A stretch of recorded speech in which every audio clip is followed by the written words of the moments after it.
कितनी स्मेल आ रही है यहाँ पे। है कहाँ ले आया तू मेरे को? एड्रेस तो यहीं का था पापा। अरे सनी तू यहाँ पे? प्रणाम अंकल जी। नमस्ते बेटा। हाँ, सनी तू यहाँ अचानक कैसे? अच्छा, मतलब याद हूँ मैं तुझे? क्योंकि जैसे तू बिना बताए आया था, मुझे तो लगा था कि पहचानेगा भी नहीं। याद हूँ मैं। क्या बात है यार। अब क्या बताएं भाई, हालात ही कुछ ऐसे हो गए थे।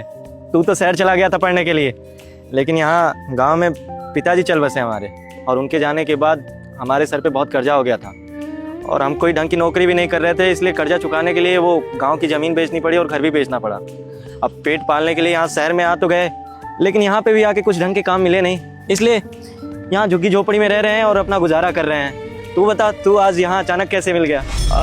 सनी, ये तेरा वही दोस्त है ना जो बचपन में हमारे यहाँ आता था, तेरे साथ खेलता था, कूदता था, खाता पीता था, बहुत शरारत करता था। ये सतीश नाम है ना इसका? हाँ पापा, ये मेरा वही दोस्त है सतीश, जो स्कूल में मेरे साथ था, जिंदगी भर साथ रहने की बातें करता था मुझसे, साथ घूमता था, साथ शैतानी करता था। लेकिन अब शायद दोस्त रहा नहीं है मेरा ये, क्योंकि पिछले 5 साल से मैं इसे किस तरह से ढूंढ रहा हूँ ना पापा, ये बात आप भी जानते हैं और मैं भी। नहीं रहा ना तू मेरा दोस्त? अरे नहीं भाई, ऐसे मत बोल। तू मेरा बचपन में भी दोस्त था और आज भी दोस्त है। तुझे तब जितना मानता था आज भी उतना ही मानता हूँ। लेकिन भाई, कहते हैं ना, परेशानियाँ खुद ही झेली जाती है, दूसरों को उसमें सम्मिलित नहीं किया जाता है। खुशियाँ बांटी जाती हैं, दुख नहीं। इसलिए तुझे बताया नहीं। और सच कहूँ तो मैं तुझे परेशान नहीं करना चाहता था। तू शहर चला गया था, पढ़ने के लिए गया था। अब सोच, तुझे बताता तो तू भी सुन के परेशान होता, इसलिए बस तेरी भलाई के लिए तुझे नहीं बताया। बाकी और कोई गलती नहीं है मेरी भाई। देखा सनी, कैसा दोस्त है तेरा? है जब इस पे बुरा वक्त आया तो ये तेरे को छोड़कर भाग गया, क्योंकि इसको लगा था कि शायद तू इसका साथ नहीं देगा, क्योंकि सनी ये ना तुझे अपना मानता ही नहीं है। बिल्कुल ठीक कह रहे पापा। इसको ना समझने में ही प्रॉब्लम हो गई मुझे। मैं इसे ठीक से समझ ही नहीं पाया। और क्या बोल रहा है कि मुश्किल वक्त में मैं चाहता नहीं था कि तू मेरे साथ हो, अच्छे वक्त में चाहता था। अभी बताता हूँ इसको। ये जो लेडीज खड़ी कौन है? ये हमारी धर्मपत्नी है, तेरी भाभी है। देखा बेटा, इसने तुझे बिना बताए शादी भी कर ली। अरे चलो, मुझे ना बताता, मुझे ना बुलाता अपनी शादी पे, लेकिन कम से कम अपने बचपन के दोस्त को तो बुला लेता शादी पे। अरे नहीं अंकल जी, आप तो ऐसे मत बोलिए। आप बड़े हैं, कम से कम बच्चों को समझना चाहिए आपको। और मैं पहले भी आपको पिता जैसे मानता था, आज भी आपको पिता ही मानता हूँ। रही बात इनकी, तो जीवन में बहुत सारी ऐसी मजबूरियाँ आती हैं जो अकेले ही निपटना पड़ता है, बताया नहीं जा सकता। इसलिए कुछ मजबूरी है, इसलिए आप लोगों को बता नहीं पाया, बुला नहीं पाया। उसके लिए मैं हाथ जोड़ के आप दोनों से माफी मांगता हूँ। ये शायद कभी मेरा दोस्त था ही नहीं। एक तरफा दोस्ती थी हमारी, सिर्फ इसे मैं ही दोस्त मानता था। तभी तो तू जानता सतीश, आज मैं यहाँ क्यों आया हूँ? मेरी शादी है अगले महीने, और मैंने सोचा था कि मेरी शादी का जो पहला कार्ड होगा ना, वो मैं तुझे दूंगा। मैं चाहता हूँ कि मेरी शादी में सबसे पहले तू आए। अभी तक रिश्तेदारी में किसी को कार्ड नहीं दिया है मैंने। दर दर की ठोकरें खा रहा हूँ, सिर्फ तुझे ढूंढ रहा हूँ। इवन मैंने पापा से ये तक बोल दिया था कि अगर सतीश ने मिलाना मुझे, तो मैं कोर्ट मैरिज कर लूंगा। अगर मेरे अच्छे वक्त में वो मेरे साथ नहीं है, तो मुझे ये वक्त चाहिए ही नहीं। तो किस्मत है मेरी कि तेरा पुराना आईडी कार्ड पड़ा था मेरे पास, उसमें तेरे गाँव का एड्रेस मिला। माँ से पता किया कि मेरा दोस्त है कहाँ, या फिर है भी या नहीं।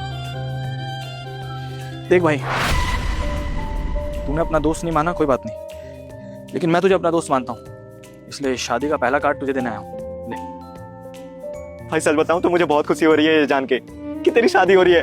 मैं तो बचपन में तुझसे कहता था कि मैं तेरी शादी में ना खूब नाचूंगा, और भाई वो बचपन की बातें ना अभी भी मुझे याद है। तो चिंता मत कर, मैं तेरी शादी में जरूर आऊंगा। सच कहूँ तो तेरी बातों पे भरोसा नहीं है मुझे यार, और यही रीजन है कि आज मैंने तुझे गले नहीं लगाया। मैं तुझे गले लगाऊंगा और तुझे माफ भी कर दूंगा, लेकिन तभी जब तू मेरी शादी में आकर अपनी सारी जिम्मेदारियां संभालेगा। तुझे गले लगाऊंगा, वादा करता हूँ तुझसे। तू चिंता मत कर, अब तक जीवन में जितनी गलतियां करनी थी मुझे, मैंने कर ली है, लेकिन अब से कोई गलती नहीं करूंगा। और रही बात तेरी शादी की ना, तू 10 दिन कह रहा है, मैं 15 दिन पहले आऊंगा तेरी शादी में। देखते हैं, तुझ पर यकीन करना थोड़ा सा मुश्किल है अभी मेरे लिए, बाकी सब ऊपर वाले पे छोड़ दिया मैंने। इंतजार रहेगा तेरा। चलिए पापा। चल बेटा। अब सुनिए, देखिए हम आपको सच बताते हैं, आप अपने दोस्त से नाराज होके मत जाइए। कुछ मजबूरियां थी जिसके चलते इन्होंने हमसे शादी कर ली, और आप लोगों को बुलाया नहीं। हमें बताने दीजिए, वो हमारे पिताजी की तबीयत बहुत खराब थी, अस्पताल में थे वो, और उनकी आखिरी ख्वाहिश यही थी कि हम शादी कर लें। इन्होंने बहुत सेवा करी हमारे पिताजी की, तो उन्होंने बोला कि इनसे ही शादी कर लो।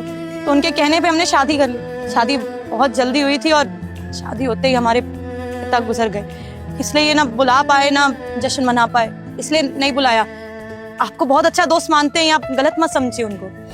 तो मतलब गलती कहीं ना कहीं मेरे दोस्त की भी नहीं है, हालातों की है। देख सतीश, जो हुआ उसके लिए मैं तुझे माफ करने को तैयार हूं यार। कुछ चीजें हमारे हाथ में नहीं होती पापा, भगवान के हाथों में होती है, समय के हाथ में होती है। लेकिन तू चिंता मत कर, एक बार मेरी शादी हो जाने दे, उसके बाद मैं तेरे से वादा करता हूँ कि तेरा बुरा वक्त हम दोनों साथ मिलकर खत्म करेंगे। और हाँ, गले तो मैं तुझे अब भी नहीं लगाऊंगा,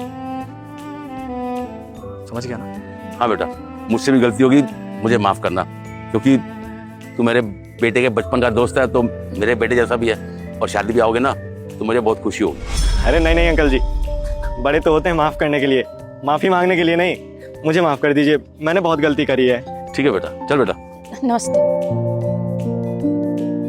सुनिए, माफ कर दीजिए, हमें पता है आप नहीं बताना चाहते थे, लेकिन इतने पुराने दोस्त हैं, आप कैसे नाराज होकर जा रहे थे और आपको गलत समझ रहे थे, हमसे देखा नहीं गया इसलिए हमने बता दिया। अरे नहीं नहीं, आप माफ़ी मत मांगिए, आपने जो किया अच्छा ही किया। शायद मैं हिम्मत नहीं कर पा रहा था बताने के लिए, आपने बता दिया, अच्छा ही किया। हम एक बात कहें, आपने ये न्योता क्यों ले लिया? उन्होंने कहा था ना कि अच्छे कपड़े पहन के आना, अब हम कैसे अच्छे कपड़े पहन के जाएंगे? अब आपके दोस्त की तो बेइज्जती हो जाएगी ना कि ऐसे दोस्त हैं। आप मना कर देते कि नहीं आएंगे, इतना बड़ा फंक्शन है, हम कहाँ से कपड़े लाएंगे अच्छे? अरे नहीं नहीं, दोस्त है मेरा, बचपन का दोस्त है, और शादी का कार्ड दे रहा है, ऐसे मना कैसे करता? खैर सच बताऊं तो इस बात की चिंता हमको भी हो रही है कि उसके शादी में जाना भी ज़रूरी है और अच्छे कपड़े पहन के जाना ज़रूरी है। देखता हूँ, कुछ ना कुछ करूँगा। खैर ये सब छोड़ो, मेरे दोस्त की शादी है, मैं तुम्हारा मुंह मीठा कराता हूँ। इतने सारे पैसे वो गलती से छोड़ गए होंगे, हम बुलाते हैं। नहीं नहीं, मुझे सब समझ में आ रहा है, उसने गलती से पैसे नहीं रखे हैं। ये देखो, पूरा डब्बा खाली है, इसमें मिठाई नहीं है, इसमें उसने जानबूझ के पैसे रखे हैं। मैं अपने बचपन के दोस्त को बहुत अच्छे से जानता हूँ, वो मेरी मदद करना चाहता था, लेकिन बिना बताए। सच में दोस्ती तो उसने निभाई, मुझसे ही कहीं ना कहीं गलती हो गई। शायद इसी को सच्ची दोस्ती कहते हैं। उनको पता चला कि आप मुसीबत में हैं, तो इतने सारे पैसे देके चले गए कि आप उनकी शादी में शर्मिंदा ना हो। बहुत अच्छे दोस्त हैं आपके। अब हम जाएंगे उनकी शादी में अच्छे अच्छे कपड़े पहन के। बिल्कुल सही कहा तुमने। अब एक काम करो, इसको रखो, शादी की तैयारी करते हैं।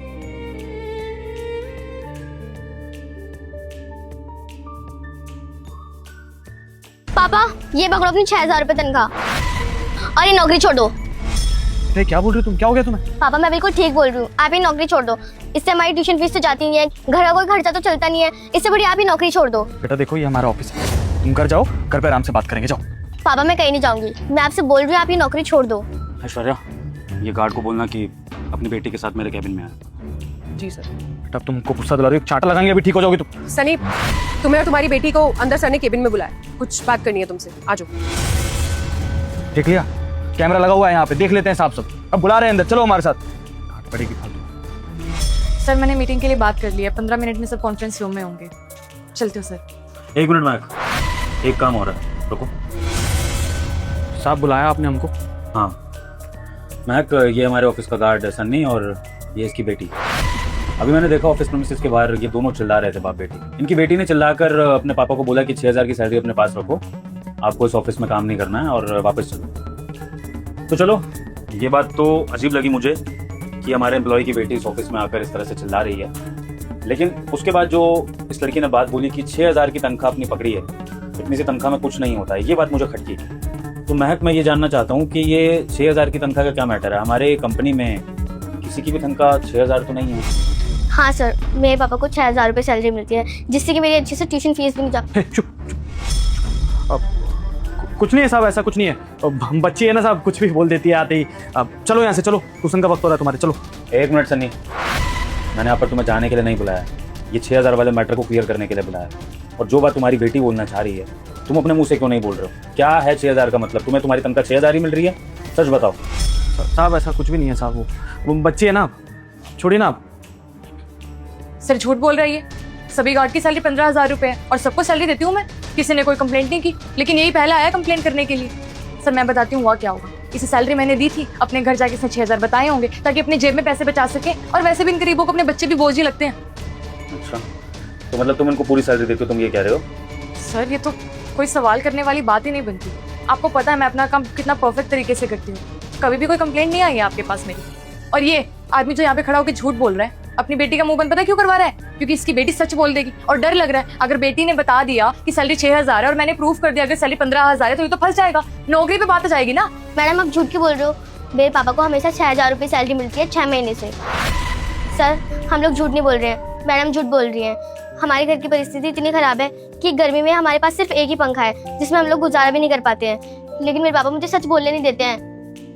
तुम्हें ज्यादा पता है? सर इसकी बेटी के बोलने का तरीका ही देख लो, कैसे संस्कार दिए हुए हैं, तमीज भी नहीं, बड़ों से कैसे बात की जाती है। और झूठा तुम्हारा बाप है, मैं नहीं। पूरे पैसे देती हूँ, अपने बाप से पूछो कहाँ पैसे उड़ाता फिरता है, दूसरों पर इल्जाम लगाता फिरता है।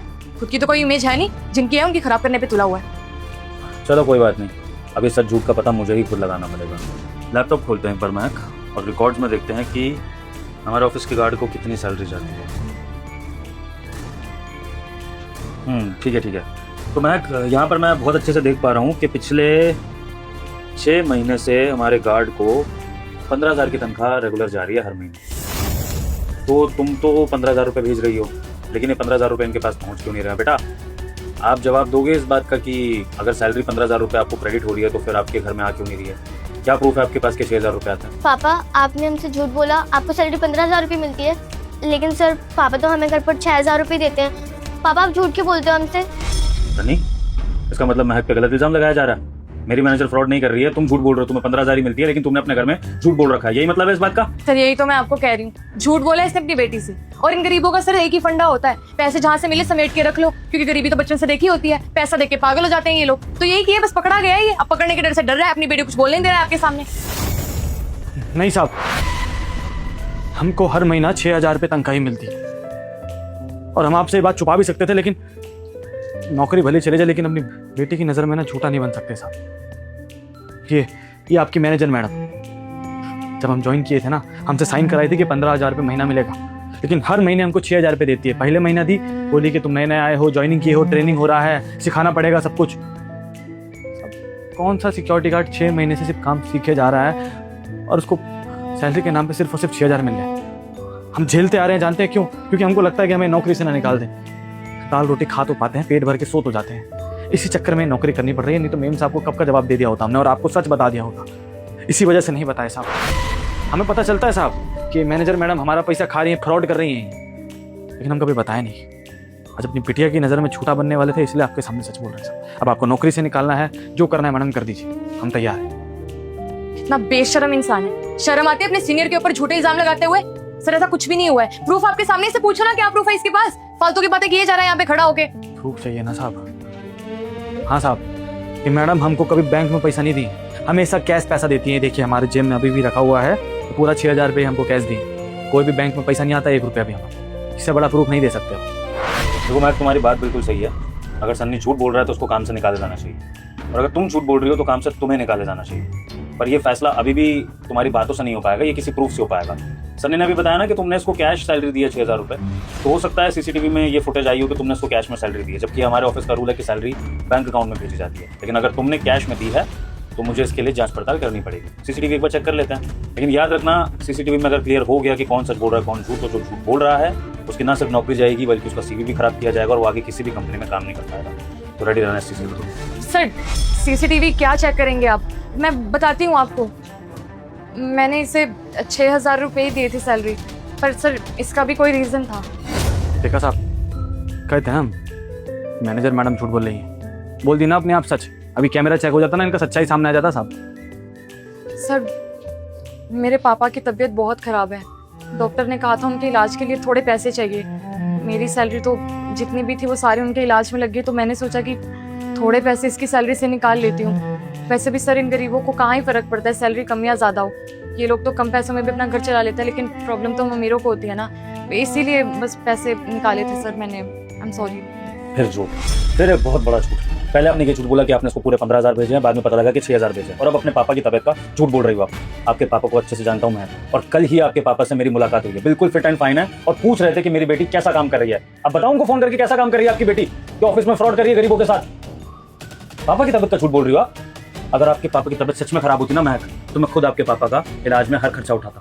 लेकिन आपने जो भी हरकत करी है ना, मेरा मन नहीं कर रहा आपकी शक्ल देखने का, और मन कर रहा है कि आपके पापा को फोन करके बोलूं कि आपकी बेटी को आपने शायद अच्छे संस्कार दिए नहीं है, तभी वो ऐसी हरकत कर रही है ऑफिस में। नहीं सर, पापा को प्लीज इस बारे में कुछ मत बताना। अगर उन्हें पता चलेगा तो उनका सर शर्म से झुक जाएगा। सर आप उन्हें मत बताइएगा प्लीज। मैं इनके सारे पैसे लौटा दूंगी। लौटाने तो आपको पड़ेंगे मिस महक। अगर आप नहीं देंगी तो मैं आपके पापा से ये पैसे वसूलूंगा, फिर चाहे उनको बुरा लगे चाहे अच्छा लगे। अब आप चुप रहिए, आपका फैसला मैं भी करता हूं उनसे बात करने के बाद, क्योंकि आपकी वजह से मुझे शर्मिंदगी उठानी पड़ेगी। बेटा मैं आपसे हाथ जोड़ के माफी मांगता हूँ। आपने बहुत अच्छा किया जो ये सच्चाई इस ऑफिस में लाए, वरना आपके पापा तो ये सहते रहते, कभी बताते नहीं, और मुझे कभी पता नहीं लगता कि मेरे ऑफिस में ऐसे लोग भी काम करते हैं। तो बेटा आपने जो किया बिल्कुल सही किया, और आपने अपने पापा को एक लेसन दिया है कि गलत करने वाला जितना गलत होता है ना, उतना ही गलत सहने वाला भी होता है। तो सन्नी, आज के बाद अगर तुम्हारे साथ इस ऑफिस में कुछ भी गलत हो तो प्लीज आवाज उठाना, क्योंकि ये सिर्फ तुम्हारे लिए ही नहीं, इस कंपनी के लिए भी अच्छा है। क्योंकि ऐसे लोग अगर इस कंपनी में काम करेंगे तो ये कंपनी ज्यादा दिन तक चल नहीं पाएगी। समझ रहे हो? साहब मन तो हमारा भी बहुत किया कि आपको आके सारा सच बता दें, लेकिन हम यहाँ धूप में खड़े रहते हैं साहब दरवाजे के बाहर, और ये मैडम आपके साथ एसी में खड़ी होती। इनके साथ आपका रिश्ता अच्छा होगा। हमको यही लगा कि मैनेजर, हम सिक्योरिटी गार्ड हैं, हम हमारी बात क्यों सुनेंगे आप, इसलिए बताने का हिम्मत नहीं हुआ साहब। नौकरी खोने से डरे हुए थे और कुछ भी बात नहीं है, इसलिए नहीं बताया आपको, इसलिए सच के खिलाफ आवाज नहीं उठाई। नहीं तो हमने आज तक कभी किसी का जुल्म नहीं सहाया साहब, कभी नहीं सहाया। सन्नी, ये गलतफहमी अपने मन से निकाल दो कि मैं अपने ऑफिस के जो ऊपर के कोलीग्स हैं उनको फेवर करता हूँ, और जो नीचे ग्राउंड लेवल पे काम कर रहे हैं उनके साथ भेदभाव करता हूँ। मेरे लिए सब बराबर है। जो ऑफिस के बाहर धूप में गार्ड काम कर रहा है वो भी, और जो मैनेजर मेरे ऑफिस को मैनेज कर रहा है वो भी। लेकिन शायद ये बात कुछ लोगों को समझ में आ नहीं रही है, तो ये समझाने के लिए मैं अब आपको मिस महक फायर कर रहा हूँ अभी के अभी। और जहाँ तक रही इनके मारे हुए पैसे की बात, तो वो आप हर महीने इनके अकाउंट में पैसे डाल देंगे। अब चाहे आप दूसरी नौकरी से पैसे अरेंज करिए या अपने पापा से मांगिए, लेकिन अगर मुझे पता लगा कि आपने इनके अकाउंट में पूरे पैसे नहीं भेजे इनके, तो याद रखना आपके घर पहुंच जाऊंगा पुलिस लेकर, तो फिर आप शायद अपने पापा से नजर मिला नहीं पाएंगे। Leave now. बेटा अब से आपके पापा को पूरी सैलरी मिला करेगी, 6,000 नहीं। और इनफैक्ट आज से मैं आपके पापा की सैलरी पूरे 5,000 रुपये बढ़ा रहा हूँ। अब से आपके पापा की सैलरी होगी 20,000 रुपये महीना। जी सर। और हाँ, मैं ना कुछ पैसे आपके पापा के अकाउंट में भेज रहा हूँ ताकि वो आपकी ट्यूशन की फीस भर दें, आपको जो भी अच्छे कपड़े दिलाने हैं वो दिला दो, घर का जितना भी खर्च नहीं कर पा रहे थे आप लोग वो भी मैनेज कर लो। ठीक है सनी? बहुत बहुत शुक्रिया आपका, आप हमारे लिए भगवान स्वरूप है साहब। हमारी बिटिया को पढ़ने का बहुत शौक है, तनख्वाह मिलेगी तो अच्छे से पढ़ा पाएंगे इसको। और माफ़ कीजिएगा, हम आपको बहुत गलत समझे, बहुत गलत समझे। धन्यवाद तुम्हारा भी कि तुमने इस बात को बाहर नहीं पहुंचाया, वरना मेरे ऑफिस की रेपुटेशन पर बात आ जाती। बट मैं प्रॉमिस कर रहा हूँ कि आगे से ऐसा किसी भी एम्प्लॉय के साथ नहीं होगा। अब से तुम्हारी या सबकी सैलरी मैं खुद अपने अकाउंट से भेजा करूँगा। ठीक है? चलें, ट्यूशन का समय हो रहा है, लेट हो जाओगी, चलो।